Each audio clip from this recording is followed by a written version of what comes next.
So tell me a little bit about what made you move to the United States from Israel. Okay. You went as a boy, at 11 years old. You had a good time, Yeah. and then you went back home. So then, what made you come back and live here? What made me come back? Okay, now that I finished high school, most of the people, when there is summer and this, they go vacation, and sometimes they go out of the country. So, since I had my aunt in New York and they already know me, I said, okay, I'm gonna have a vacation. That's it. So I only went for vacation. And this was after the army. Yeah. So after vacation, I decided, hey, wait a minute, I want to continue my education. So while I was on vacation, part of it I went to a summer camp where I was like a madrich, a teacher of the, in there. And that was called Camp Masad. It's a beautiful camp. It's an Orthodox, modern Orthodox camp. This is in New York, right? And it's near New York, okay? Near New York. It's in Dingman's Ferry, Pennsylvania. Oh. Okay. Tiny little place, but a beautiful camp. Beautiful place. Beautiful lakes around. Only it was cold like crazy, so they changed the hours when people wake up so the sun, so it's not going to be so cold and freezing, like 3 hours different. So that experience was a wonderful experience. Before that, I used to paint the car. I used to earn money by painting there and this, and then I stayed as a teacher there with the groups and so on and so forth. And that was a beautiful experience. But we also, even there, we always did all kind of funny stuff. Shenanigans. Like one of them was the boys would go and take the laundry. Laundry would come every week in a package. They take the laundry, put them in this, and you write your name, and then you get back. The problem is every time everything was mixed up. So finally we got tired of that. And we went and everybody took packages. There were 200 packages, and we put it to the office, up to the ceiling. I said, you figure out what to do with laundry. And we did all kind of funny stuff.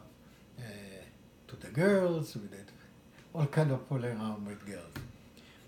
The other thing in camp, we had to watch the girls. The girls were very young, 13, 14, and we separated between where the girls were and where the boys were. But those girls were smart and the boys were smart. They had all kind of walkie-talkie. It's like this. And they used to try to sneak.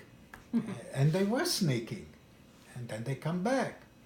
So we really had an issue with that. One of the girls later on was called Masada. The camp was called Masad.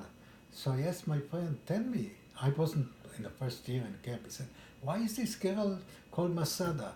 He said, you know what, if there was a boy and a girl, and and that's how Masada became. That is funny. Huh? That is funny. Yeah, I didn't know. Why are you calling her Masada? She was, I don't know, maybe 16 or whatever the story is. So how did you get from there to the university? And which university? Okay, so when I came to New York after the camp, while I was in camp, I was looking of all kind of opportunity where to go and this.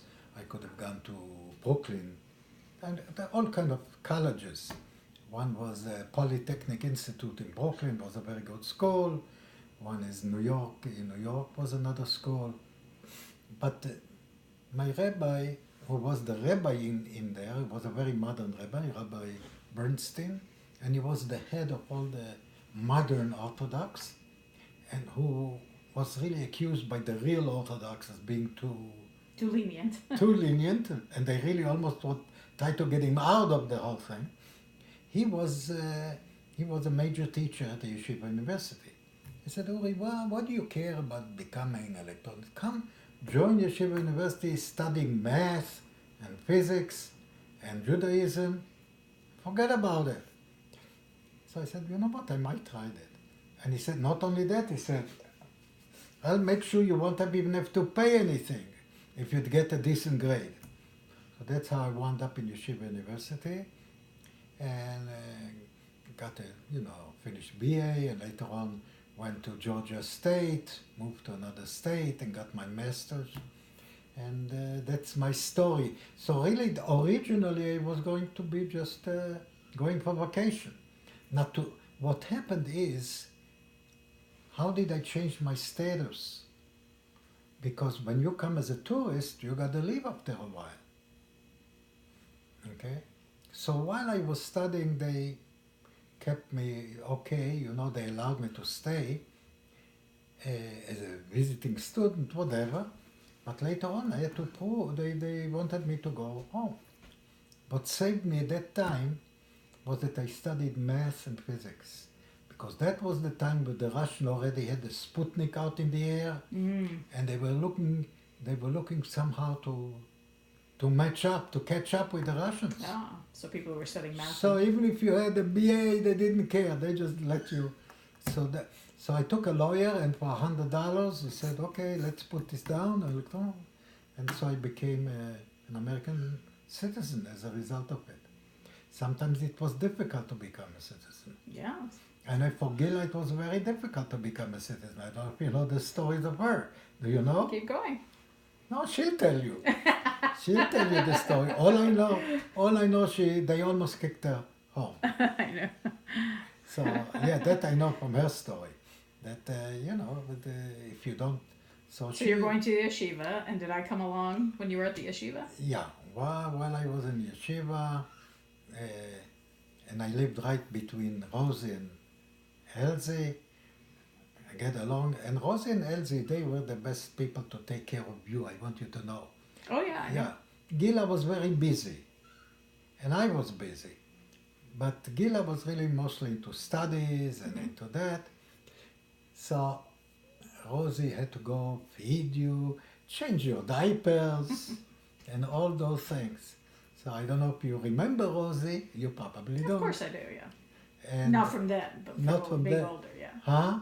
From being older. From not being then, older, sure. but the fact is that she really, mainly Rosie, I don't know where Elsie was, but mainly Rosie would come every day, take good care of you, feed you. Well, you both were working on your studies. I had to go to study, also to work, to earn some money. Yeah. So it was tough. It was tough time in terms of economics, in terms of, and I had a car, but just to find parking in New York was almost impossible. Right. Impossible. So, and unfortunately, you were born just before the 6-Day War. Yeah.